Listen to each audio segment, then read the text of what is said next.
Yay! So recording is in progress. And what that means is that for everyone in attendance, when we are done the workshop tomorrow, I'll be sending you a link so you can review any of the talk and see it again, view it again. And we're just gonna kick this off and get everything happening. I'm guessing Casey will be back. Casey is pinned.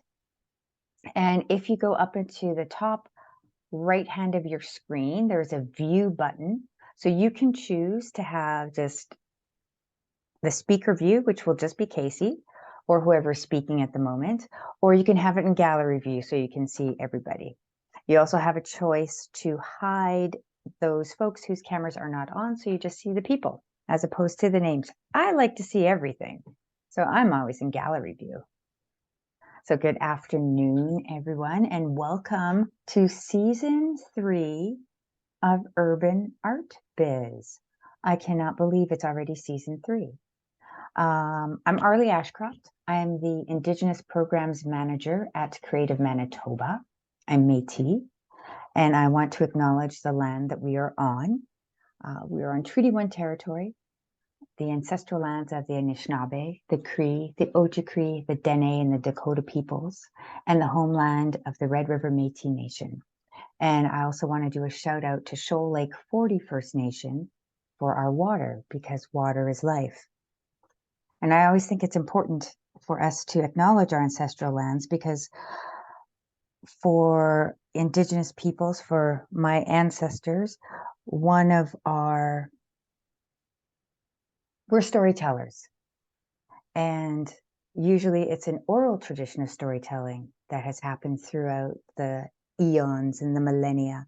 And now in the current days, we're using different forms of communication and to tell our stories and to share our stories. And today we have the illustrious artist Casey Koyczan with us. Casey was also our very first guest on our very first episode of Urban Art Biz. And at that point, we were doing from grad school to gallery. Casey was doing his MFA at Urban Shaman Gallery, who is our co-presenter and of this whole series. And I am so thrilled to catch up with Casey again to see what he's been up to, because his journey has just skyrocketed.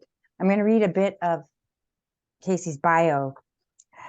Casey is a Dene interdisciplinary artist from Yellowknife, Northwest Territories, that uses various mediums to communicate how culture and technology can grow together in order for us to develop a better understanding of who we are, where we come from, and where we are going. He creates with whatever tools necessary to bring an idea to fruition, specializing in sculpture, installation, 3D, VR, AR, 360, video and audio works such as music, soundscapes, and film scores.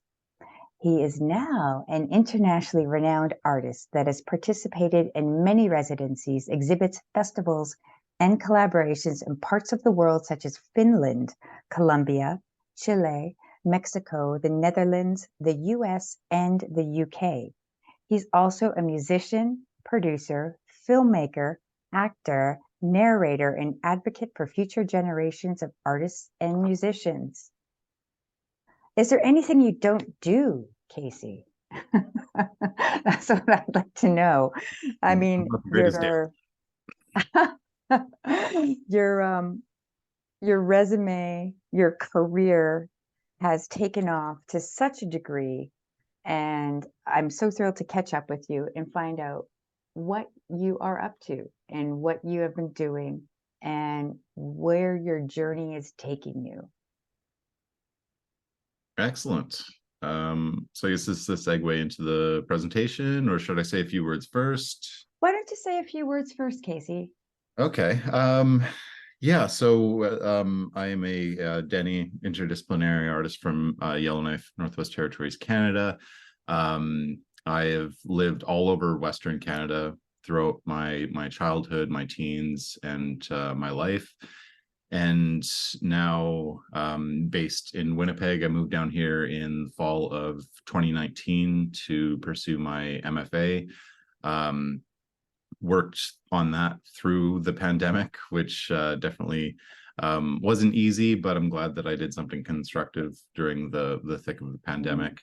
And Winnipeg is really, like, it feels to me like a big version of Yellowknife. Like, there are so many similarities between Yellowknife and Winnipeg. So I always felt really comfortable here. So I just decided to stay.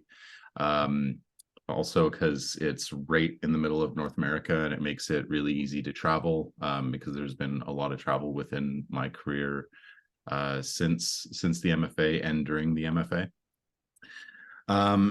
And since the beginning of the pandemic, I felt like my practice has shifted way more into the digital realm of things, within the 3D, VR, AR, 360, and animation aspect of things. And that's been a lot of fun. And most recently, just created an installation at the AGSM, which I'll touch upon within the presentation. But it's been good to get back into installation art with like physical materials and that sort of thing. So this community has been very, very good to me and very supportive, and I'm definitely grateful for that. That's beautiful. So, and Casey has a presentation for us, and I got to have a little sneak peek before we started, and it's kind of astounding what you've been up to. So without further ado, take us away. Okay, great. I'm just gonna share screen. And I'm going to disable audio for this, just so that I can speak clearly without being interrupted by audio. Okay, so intro slide. This is my name. This is my role. That's my website. Just as a disclaimer, I'm most active on Instagram. That's where I put up a lot of almost all of my works in progress. I really like showing works in progress because I like seeing other people's works in progress. I like that transparency of the arts world. So feel free to give me a follow if you're interested in my work or what I'm up to. So I'm going to start off with a bit of a background moderately quickly, and then move into from my MFA installation and then what I've been up to after that. So this is my BFA installation called A Mode of Ascension. This was done in 2013 at the Thompson Rivers University Fine Arts grad exhibit. It's an 8-foot tall log that was cut down on campus because southern BC was going through a pine beetle infestation at the time. So about half of the trees on our campus were cut down. So I created this installation that housed this giant log that's hollow from 3/4 of the way from the top. The bottom is totally flush. And all of the branches and whatnot are harvested from all over the Kamloops area. And this installation was really to communicate the harmony and chaos of the universe. The basic inspiration for this piece came from the movie Alien, where Ripley walks into the Xenomorph Queen's lair, and they're kind of just like there giving birth to all these eggs. So that's kind of an inadvertent sort of form of inspiration. I'm really inspired by sci-fi and technology ever since I was a kid. Moving along quite a few years, I was commissioned to do an installation for the Insurgents Resurgence exhibit at the Winnipeg Art Gallery. This installation arguably launched my career with all of the promo that the facilitators were putting out for the exhibit. It was a massive opening. I was exhibiting alongside a few of my art idols, which was quite an honor for me. And it was also an installation that, like, I had to spend a lot of time here. I spent like 2 one-week visits here, and it really inspired me to move to Winnipeg. So this was kind of a part of what this installation had to do with my life overall as well. And it's called Gone But Not Forgotten. And it is a installation that really pays our respects to all of the people that have been found within the Red and Assiniboine rivers, which is where this driftwood was harvested from. And I think I mentioned earlier in our sort of preview that is, or this installation is the first piece of work of yours that I saw that introduced me to you. Such a Awesome. powerful piece. Yeah, yeah. Thank you. It was an emotional struggle to create this work, to be completely honest, and I didn't really know how much of an impact it had on me until it was time to talk about the work. And I started to get emotional within talking about it, which is, understandable, because of the subject matter. And so it was a great opportunity, and I'm really thankful for that. This kind of shows the construction of it a little bit. It was done in a really like stream of consciousness kind of way. There was no plan for how the driftwood was going to be laid out or what it was going to look like. So it was an interesting experience working on it. And then I was invited to take part in Send and Receive, hosted by Video Pool and the Send and Receive organization, to do a installation alongside their festival. So I created this installation, which was also pieces of driftwood, but this central sort of sculpture element was kind of fused together with different branches to make it look like it was all one piece. Heavily influenced by other species and space, sci-fi, that sort of thing.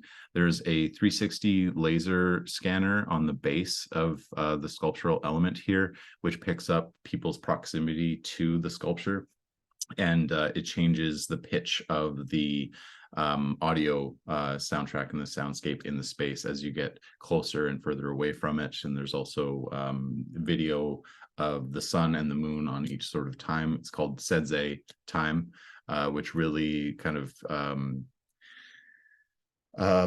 gets people to think about time, whether it's of their own or with someone else, and that sort of thing. So it was an interesting experience working on this throughout the height of the pandemic in October of 2020. And then leading into my MFA work, so these are 5 pieces of willow logs that were harvested from the U of M campus, because there was about 3 or 4 giant willow trees that were cut down on campus, and I decided to use those materials to kind of like pay back or show my respects for U of M and like my time there and that sort of thing. So again, these are all hollowed out from the top down, which was a very physical process. It took a long time. And all of the innards from the log are housed underneath. All 5 of them have laser range scanners on the bottom of them, so that when you go up to each of them, they are resonating their own soundtrack or soundscape, but all 5 of them work together. They're all in the same sort of tempo. They're all in the same sort of track, so that if 5 people are standing in front of each of the logs, it'll play like the sort of like grand soundscape. And I really wanted to make people feel like they were in ceremony, or a drum circle of sorts, because each of the logs has a dene drum playing at maybe a different tempo, but they all kind of work together. And one of the reasons why I wanted to do that is because within my Sedze time installation, a local artist came and saw the show, and then afterwards they talked to me and they said, like, that really made me feel like I was in ceremony, and I really appreciate that, because we're not allowed to have ceremonies and that sort of thing. So that really stuck with me, and I wanted to like push that even further. So within this installation, there's some natural elements. There's fire, a lot of visuals from the north, and all of the visuals have binary code that is implemented into them. And these are the 7 Dene laws converted to binary code, because this installation is all about how I've learned about the majority of my culture through online resources and through technology, because I left Yellowknife when I was 7 years old. and that's when that disconnect to my culture and family sort of started. So this is a way of me trying to sort of regain that connection to my culture.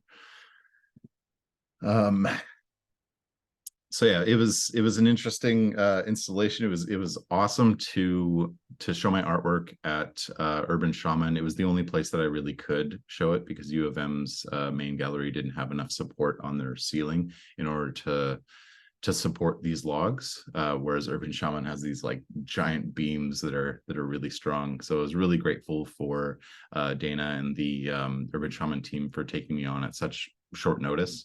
In order to house this MFA. Mind you, this was also in the thick of the pandemic, so I knew it was going to happen.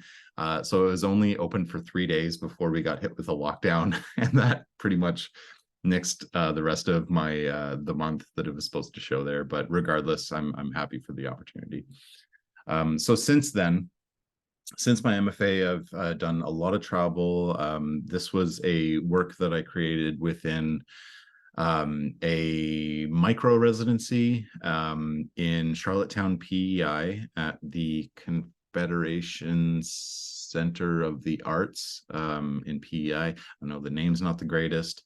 I almost just straight up deleted the email, but they are very good people.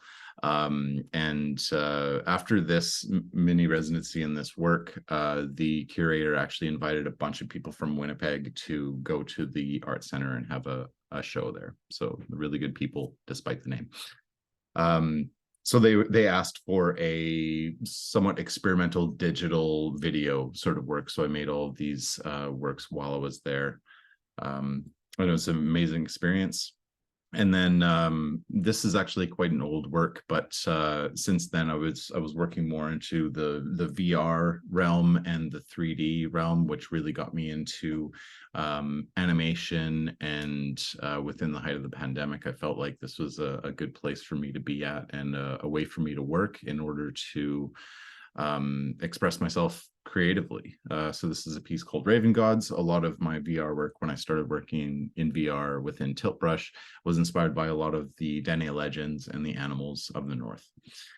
And then moving forward with some other 3D works, this piece is called Caribou 3020, which is sort of a depiction of a caribou 1,000 years in the future as they go through genetic mutation and that sort of thing. Definitely has more of a sci-fi sort of realm to it, with all of the glowing and the intersectional antlers and whatnot. I also gave it 6 legs because caribou in the future might have 6 legs in order to navigate the landscape a lot better. Was also asked to take part in some video games. This is a friend of mine from Vancouver who is doing a video game for his program in school.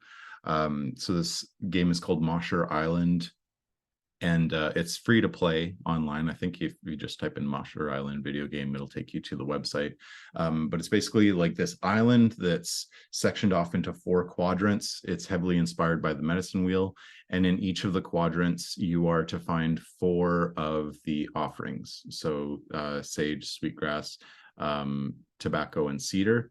And you have to keep your torch lit. So there's these fireplaces in each of the quadrants that you have to keep your torch lit, basically in order to stay alive. So my implementation for this was a little bit of 3D modeling, the narration I did for this game as well, and the music, because once you find all of the 4 offerings from each of the quadrants, you bring it back to the main fire in the middle, and the audio is amended to the main fire. So by the end, once you find all 4 of them, there's going to be 4 channels of audio playing that are all kind of synced together. This is a very quick piece. I'm not really into NFTs, but this was an NFT that I made. Basically created it in order for it not to be bought, but more so to be to take up space within the sort of like NFT sort of world as an Indigenous artist. This is a piece called Aleja All at Once. This was created, or this is a VR 360 short film that I've made. It was an absolute ton of work, and it shows the overlapping timelines of the past, present, and future of Denende, which is the Northwest Territories. and showing sort of the past is represented by a lot of the giant animals that have roamed the north, that sort of thing. You have this giant moose walking through this cityscape. The current landscape that you see here on the horizon is a 360 photo of my mom's cabin, about 30 minutes, 40 minutes east of Yellowknife. So that's a way to show the current, the present, and then you have this futuristic landscape that represents the future with flying cars and orbiting stations and that sort of thing. Underneath the ice, you have the mythological creature of our big lake. Also a name that needs to be changed, the Great Slave Lake. And this mythical creature is known as Old Slavey. So I modeled this giant fish basically after a sturgeon mixed with a pike. And it's something that kind of like swims around when you go underneath the ice, and then you go into one of these transport tubes, and there's this sort of like semi-alien looking human person with like beadwork skin that's walking through the tube. And doing this to this person that kind of inspired me to create the Walk Cycle series that I'll touch on here soon. So just gives a couple other photos of what the experience is like. And then you come back up and you're met with this giant raven that flies over top that basically runs the north. Here's I'm just going to scrub through this video. So this is like the 360 view, two-dimensional 360 view of the short film itself. So you can kind of see everything. So at the very top and on the very sides, the very top is like directly above you, and the sides is like what's behind you. So you start up at the top, you go down, Old Slavey kind of swims around, you go down into the transport tube, the figure is walking, and you basically go back up. So there's no dialogue within this film. It's more of just like a visual representation of the multiple timelines of Denendeh. And obviously it's way more of an immersive experience when you have a VR headset on. And there's been a lot of works that I've done that were primarily done just out of interest, that sort of thing. This piece was called Breaking Away, and it was inspired by a song called Breaking Away by a band called Rat-a-tat. They're a duo from Brooklyn, New York. And this piece is all about like basically giving yourself up to nature, breaking away from the stresses of city life, from your life, and kind of like relinquishing yourself to these organic sort of things within life and the healing properties that nature can have with us. Because it said if you walk barefoot in nature, then that gives you a lot of energy and provides you with a lot of peace. So this is a perfectly like looping work as well. You'll see when it comes around to the trunk of this tree after the figure totally sort of dissipates, that it shows again. So it was made to be a total looping work. This is a skateboarder that I made for a call. I was asked to provide some samples for a video game that CBC was creating for Indigenous skateboarders in Manitoba. However, they were looking for way more of a two-dimensional sort of representation, but I was really excited for this piece as well, and it kind of inspired an idea for a short film in the future. So we'll see how that goes. Then moving into some of the LiDAR scan works that I've been doing. So these pieces, so a LiDAR camera is like a 3D scanner basically, and they're found on newer iPhones, which is one of the reasons why I chose to get one of the newer iPhones, is because it gives you the ability to scan objects as 3D elements and then import them. I import them into Blender because that's the 3D software that I use. So it allowed me to continue to work with organic and earth materials, but in a different way, in more of a digital way. But in some ways it felt like this kind of natural progression for my artwork in order to work with these materials, because I love working with earth materials and that sort of thing. So trying to think about them in much different ways. So these are like pieces of driftwood that kind of implementing ring modifiers. This piece is called Galaxy. And then you have these other, so I was thinking about different ways of implementing physics into these works. And when you scan, for instance, a tree, it only scans the outside and the inside is completely hollow. So I wanted to find ways to kind of like work with the hollow nature of these pieces. So this is an animation called Being, where it's basically like these glowing orbs sort of like flowing through the inside of the trees.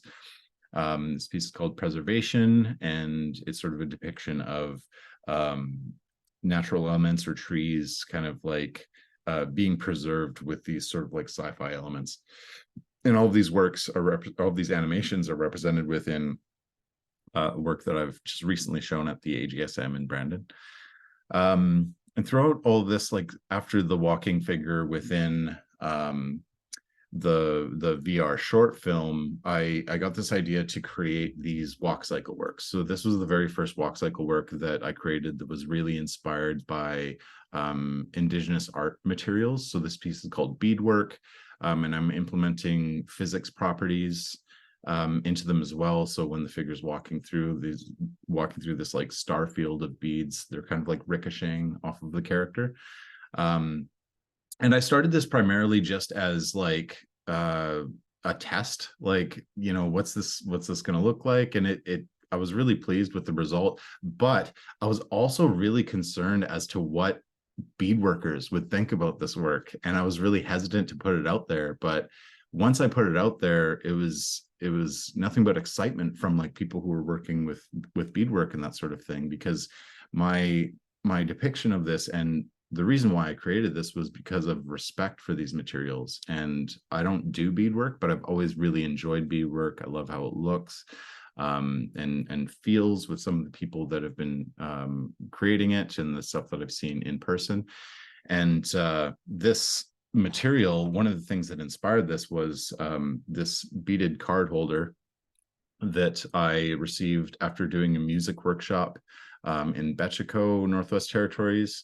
And I was just looking at it one day and I was like, wonder what that would look like as skin. So that's the material texture that I acquired in order to implement it onto the figure as well. So from there, I felt that there were so many other materials that I can work with. So it started this series called Tequetla, which means walk in a circle in the Tlicho language.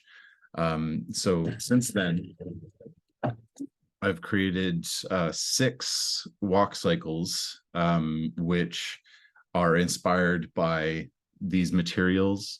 All of them have a soundscape amended to them. I'm just kind of muting the volume right now. If you wanted to hear the soundscapes and see the collections in their entirety, feel free to check them out on my Instagram.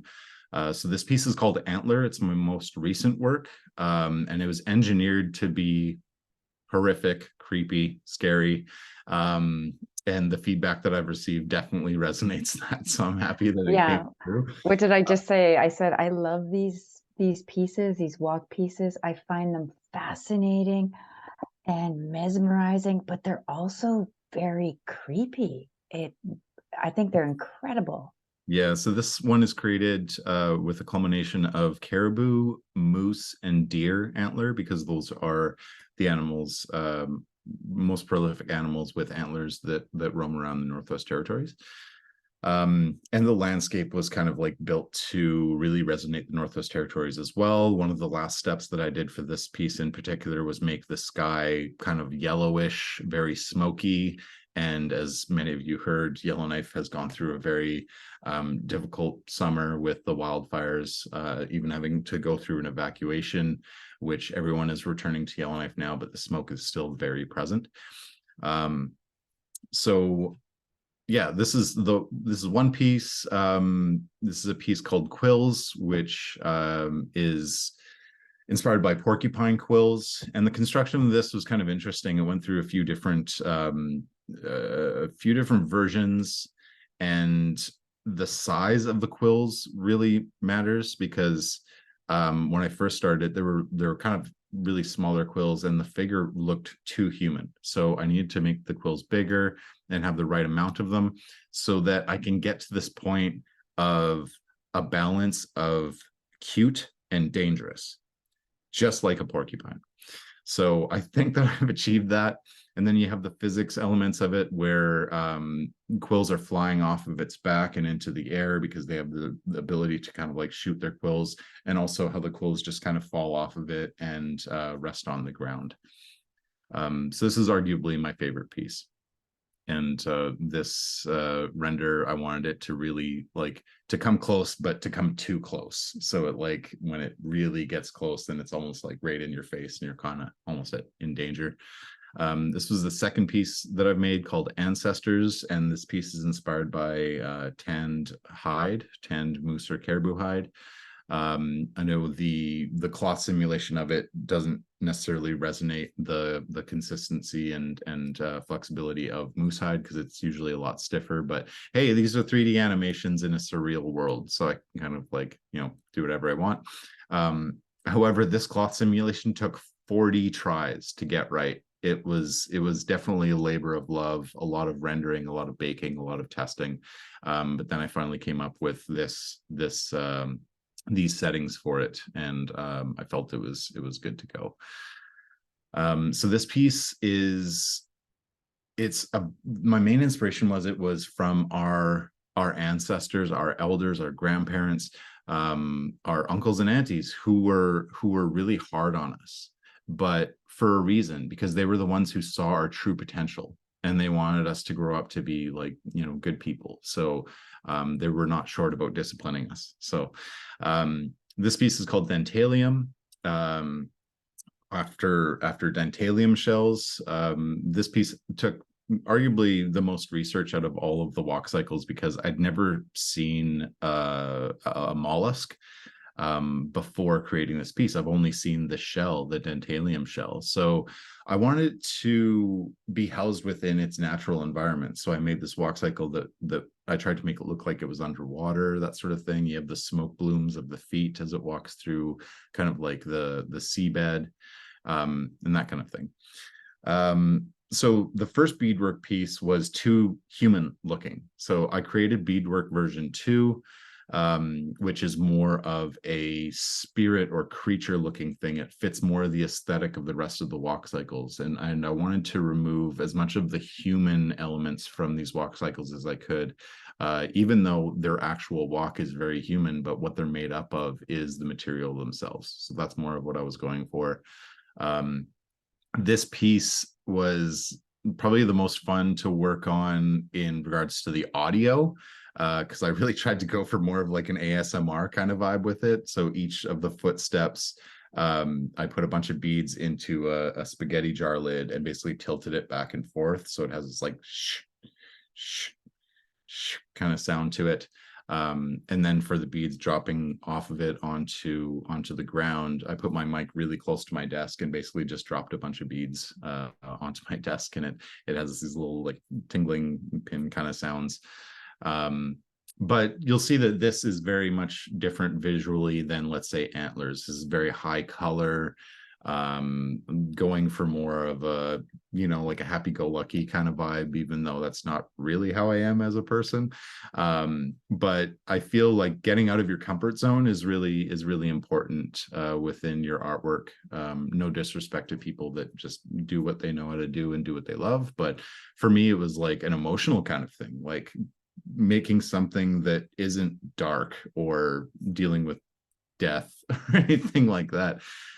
This was the piece that actually really surprised people. I got a lot of messages from people just being like, "You okay?" or like, "What's up?" You know, and it was like, well, that's caribou and moose hair tufting. It's really colorful. It's really soft. It's really fuzzy, you know? So it was a really fun work to work on. This is arguably like people's most favorite walk cycle of mine. I also got a lot of messages of people saying that this would make for a really good like kids TV show. And it's like, okay, well, you know, someone wants to make a kids TV show, I definitely have a character or a world. So there's a ton of hair emitters within this piece, almost too much for my workstation to handle. But it was a lot of fun to work on and to create this piece that really shows my appreciation for moose and caribou hair tufting, because it's something that I've loved seeing and touching my whole life. I made a piece when I was in like elementary school in Whitehorse. Obviously don't have that anymore, but it was a way for me to really create something that spoke to the material in this sense, where you can really like humanize it. So that's essentially the 6 of them right now. It just loops back to the antler piece. I'm currently working on a spruce gum / tree sap piece, but I'm using a liquid simulation for that, so it's taking a long time. I'm also creating VR versions of some of the walk cycles, which is kind of an interesting process, but it puts you in the same environment as these creatures and spirits, basically. So for antler, I wanted to make it look like you're a rabbit or like a small animal kind of hiding in the bushes and watching as it walks by, which is kind of an intimidating sort of process.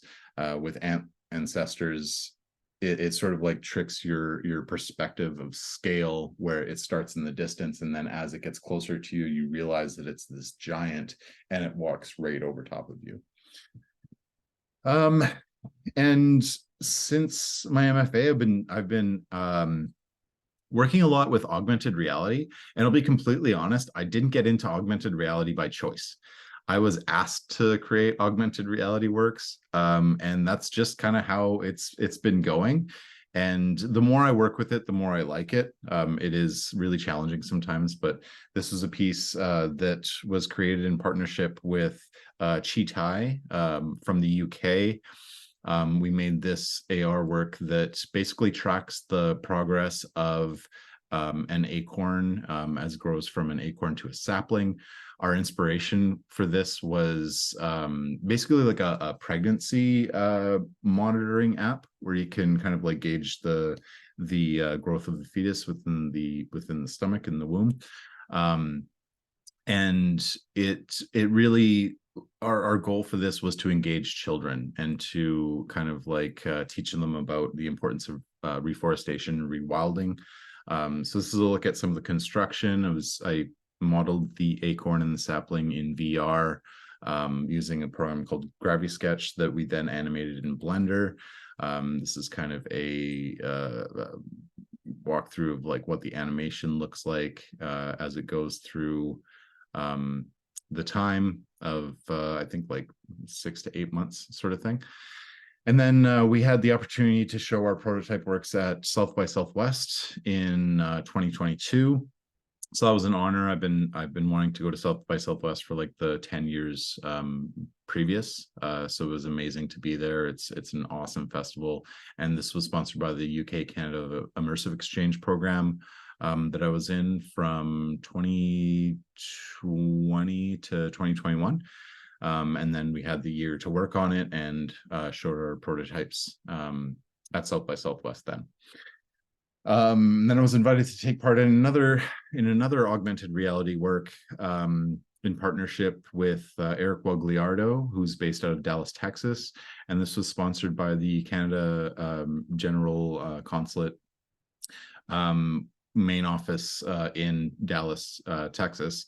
And they were great to work with. And we created this sort of unification sort of work between Canada and the United States, and being really inspired by migration routes of animals.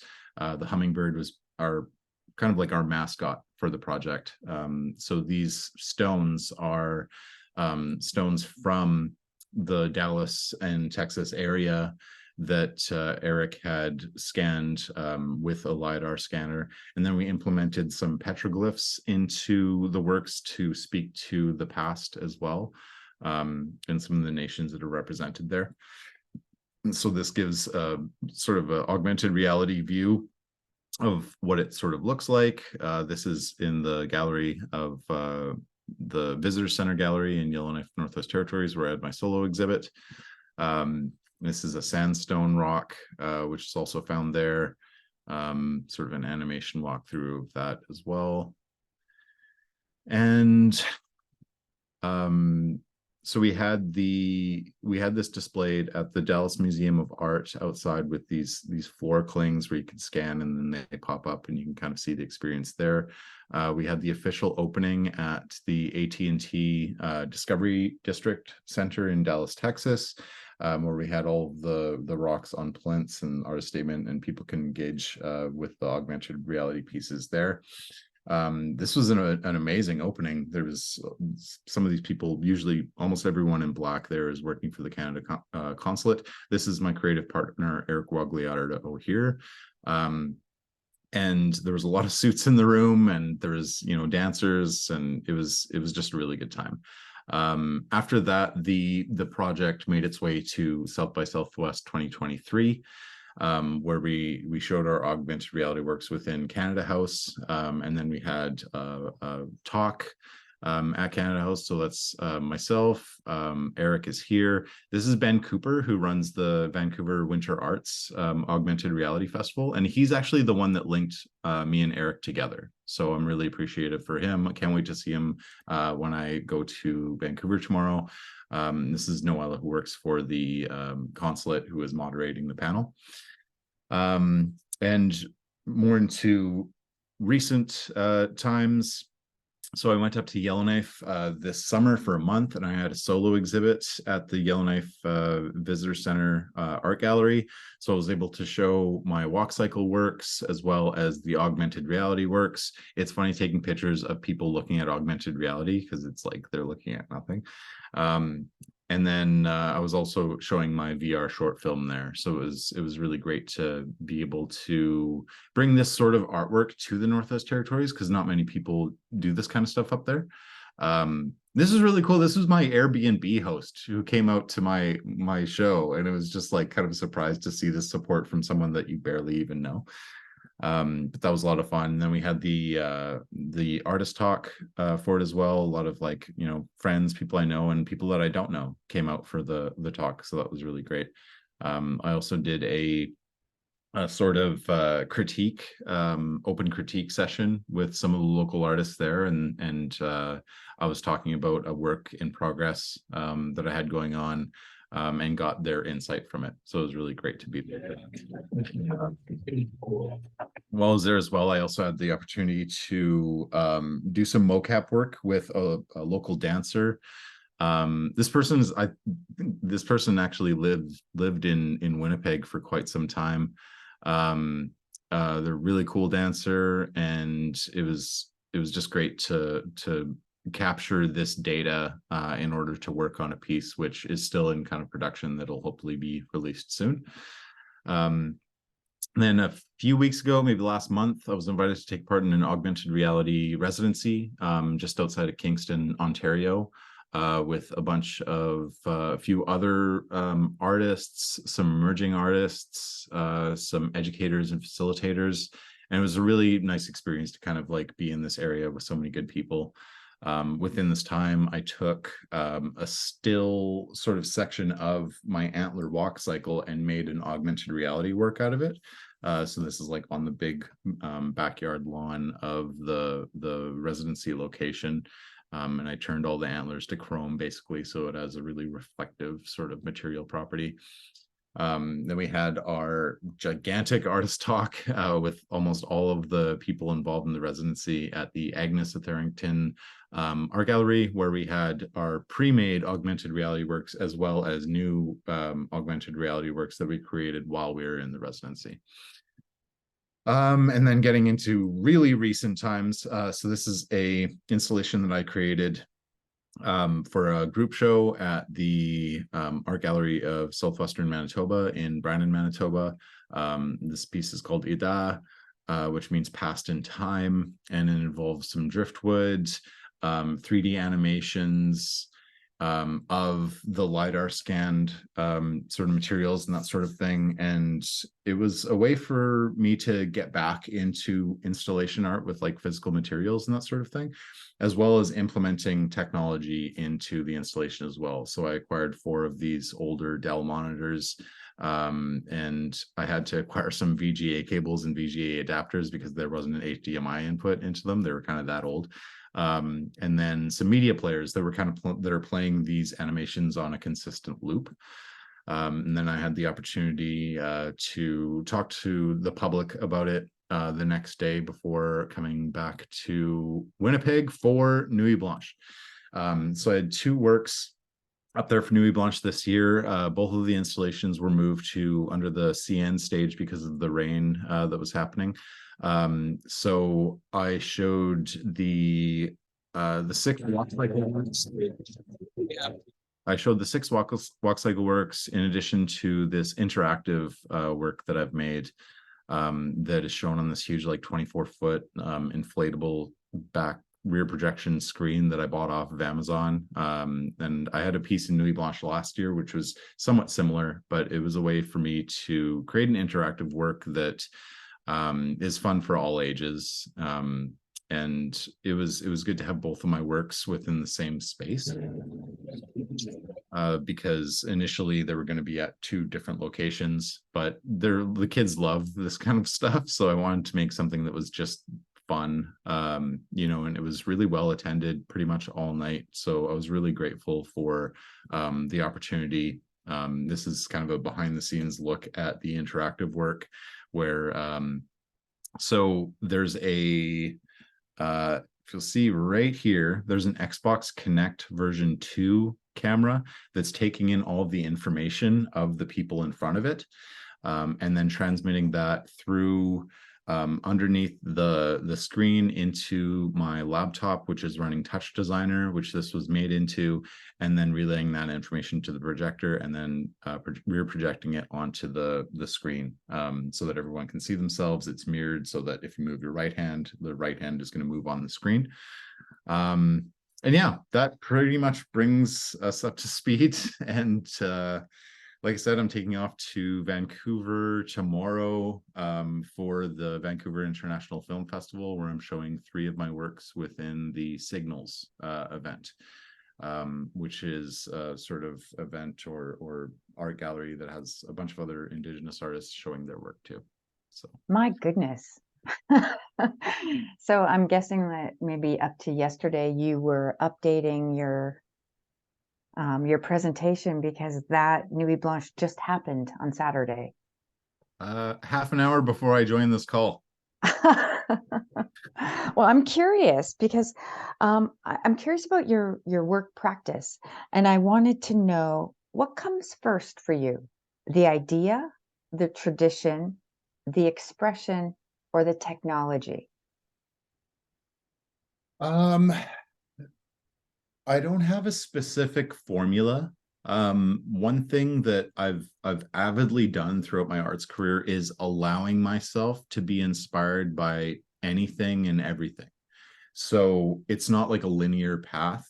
You know, sometimes it could be a material, sometimes it could be a word within the breaking away piece. Sometimes it's a song, and that song doesn't even have any lyrics to it. So it was like more of an emotion that I was feeling listening to that song, and that gave me the idea for the artwork.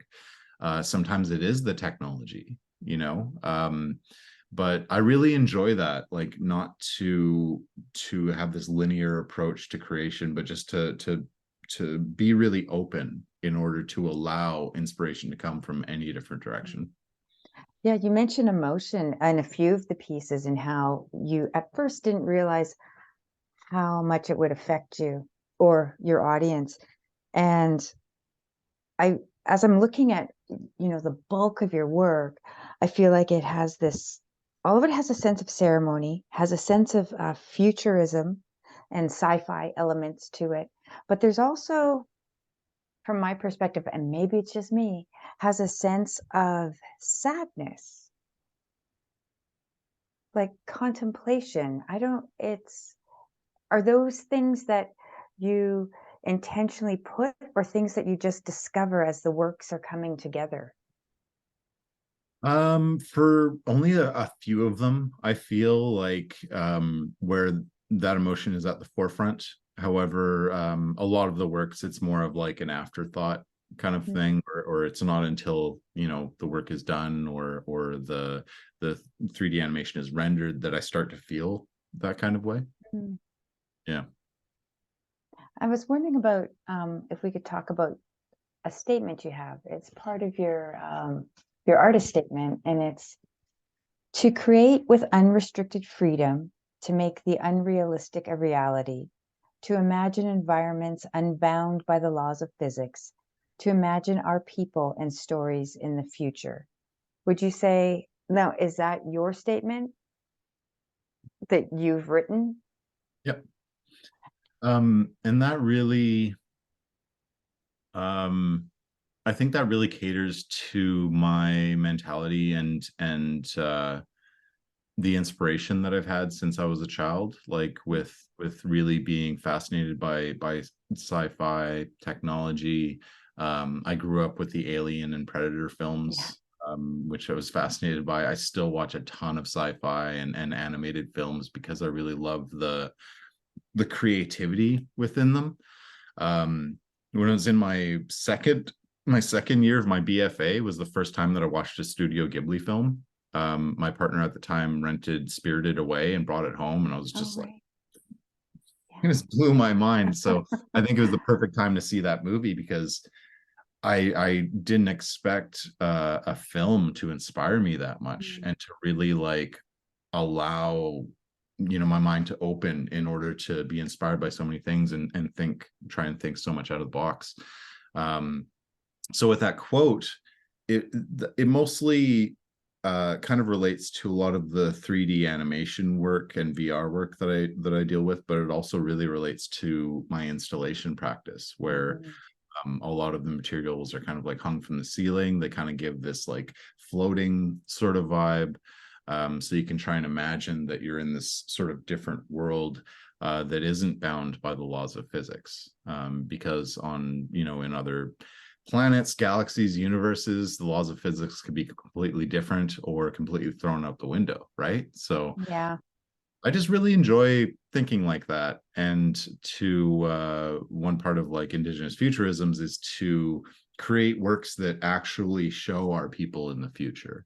And it's sort of like a sense of resiliency in a Mm. way. Our people will always be here because here they are in the future. Um, so yeah, that's sort of just a way that I really like to work and to create works that just sort of make me feel fascinated or make other people feel fascinated with this sort of stuff, and to inspire the youth and Mm. next generation of artists, because that's how like artistic evolution sort of happens, right? Like the artists of today are creating the works that we're creating, but then the next generation are completely going to blow us out of the water because that's what they're supposed to do. you know Totally.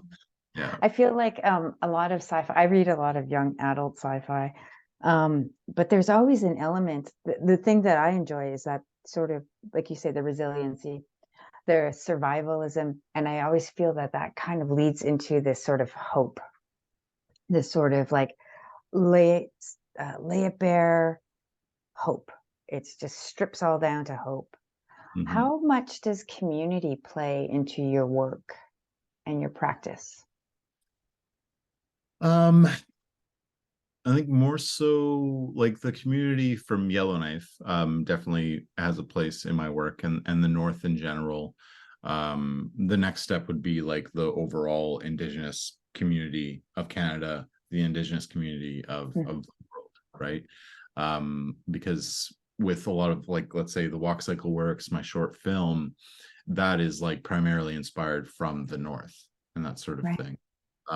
Whereas I have a much deeper connection with community in Yellowknife. However, I'm like 70% introverted. So Interesting.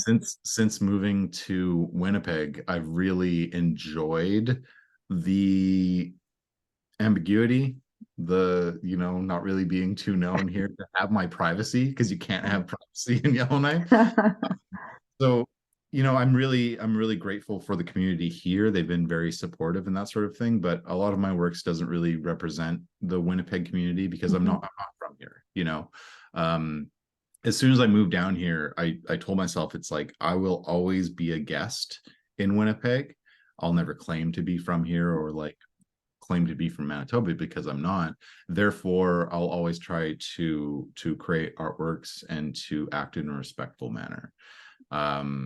However, it's just like I don't know. I like my own company maybe, and I'm I was really going good to ask.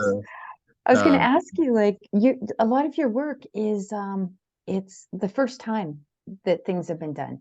You're working with a lot of brand new technologies, or a lot of technologies that are new to folks who work in a lot of traditional atmospheres. So when you're working on something with this new technology and inventing something new, what happens when you need to problem solve? Who do you go to? Who do you run to bounce ideas off of? Or do you have a network? Like you say, you're introverted, but how do you work your problems out? YouTube. Not emotionally, just creatively. YouTube. So I'm completely self-taught with Blender 3D. And there's no shortage of tutorials out there online. So YouTube is my first go-to. And then you have a bunch of like message forums, that sort of thing. GitHub has been really essential to my practice as well. So whenever I run into a problem, specifically within Blender, I'll ask Google, and someone out there has an answer, even if it's from like 6 years ago or something like that, when Blender was in more of its infancy. Well, it's been around for longer than that, but yeah. Otherwise, with some of the more complex programming sort of stuff, like I've hired a local programmer to help me out with some of my installations, because what took him 3 months to do would have taken me 3 years, right? So they helped me out with my Sedzay time installation and with my MFA installation. And his name is Andy Rudolph, and he's a Oh yeah, I know Andy. so that's one way that I've acquired help, which is, on to be completely honest, is different for me. Like over the years, I've been so self-sufficient with my practice. It's been hard for me to ask for help within my artwork because I pride myself on being like a one-man army. But due to the scale of my works and the complex sort of makeup of all of them, I've had to get help for a bunch of different things, which overall just makes the quality of the artwork a lot better. Yeah, it really reaches a lot of people. Like your audience must be huge and varied. I'm wondering, speaking of audience, if anyone from our audience wants to ask Casey a question, you can just turn your microphone on and we can ask. You can put your hand up. You can write a question into the chat. I don't want to dominate the question period, but I am, because I'm fascinated and a huge fan. How do you know when your work is finished? And then C ends, we got a question too. Um, I use so within my BFA, um, a teacher with it was I think my 2D foundation class, but they taught me to always work in a state of completion, Mm. which I didn't really understand at first. But once I started implementing that into my practice, she told me that like always work on a project where it's always in a state of completion, so that if there's like time constraints or something that come along, it's always kind of ready. Mm. So working on the beginning and the end and the middle at the same time, so that you can kind of like all bring it up. And then when I know that it's done is when I start to add things to a project and it takes away from the impactfulness of my message, or my concept. And then that's kind of how I know when things are done. Huh, So that's interesting. question in the chat. Yeah. And C ends, you got your hand up. Turn your mic on. Oh, you need to turn your microphone on. Oh, here, actually, I think I can.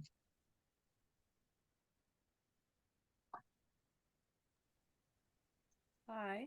There we go. Hi, Arlia. Hi, Casey. I'm Kathleen Enns. Hi. I'm just curious because you've done so much in not a very long period of time. Mhm. I mean, since your MFA, and you're so busy and you're traveling. and it was interesting hearing that last answer to the question of, how when you're finishing something. I'm just curious if you have like multiple projects on the go at the same time, or you have like, do you squirrel away ideas and go, that's, in the to be started, this is in the never gonna happen pile? I don't know, like, how do you, because you seem to be just so fecund with ideas, and I just wonder about how does your day look like? Do you know what you're gonna do all the time, or is it a rarity all the time? So to answer your first question, I usually have anywhere from 6 to 14 projects going on at the same time. Time management has never been so important. That's something that I've learned over the last like 4 to 5 years. I have a vested interest in so many different things that it makes it difficult for me to work on one thing at a time, just because I like to keep things fresh and new ideas flowing. More so in the past, I would create things and they would never come to fruition. But with me being so busy now, if I come up with a new idea, it's like I need to have that vested interest in it and sort of see that through. So there's not too many throwaway ideas anymore. Although there is some stuff that I do that just doesn't really work the way that I want it to, and it kind of gets shelved. But I have like tiers of importance of projects that are happening, like 2 major projects. One of them was the virtual tour that I created for the Winnipeg Art Gallery.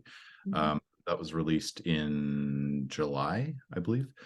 And that was done with help from the WAG staff, Julia Lafreniere and Amy Amy Rebecca Harris, that's her name.